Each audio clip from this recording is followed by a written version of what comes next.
ఈ మధ్యన పాఠశాలల్లో ఒక కాన్సెప్ట్ అలవాటైంది. ఏంటి అంటే సెక్యులరిజం పేరుతో హిందూ విద్యార్థుల చేతన ముస్లిం ప్రార్థనలు చదివించడం, లేకపోతే క్రైస్తవ ప్రార్థన చదివించడం. మనకి ఇదివరకు ఈ మిషనరీ స్కూల్స్లో ఉండేది క్రైస్తవ ప్రార్థనలు చేయించడం అన్నటువంటి. అది తర్వాత కాలంలో ఇప్పటికీ కూడా కొనసాగుతున్నాయి వాటిట్లో. ముస్లిం స్కూల్స్లో కూడా వాళ్ళకి చేయడం ఇది ఉంది.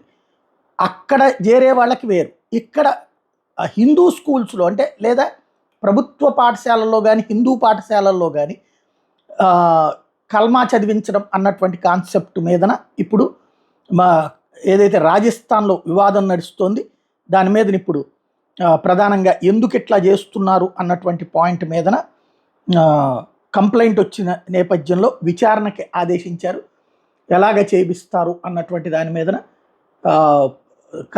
కల్మా చదివించడం అనేటటువంటి తప్పు కాదు. ముస్లింలు కల్మా చదవడంలో తప్పేమీ లేదు. కానీ హిందువుల చేత ఎలా చదివిస్తున్నారు అన్నటువంటి దాని మీద వచ్చిన ఫిర్యాదు మేరకు తల్లిదండ్రుల అభ్యంతరం మేరకు విచారణకు ఆదేశించారు.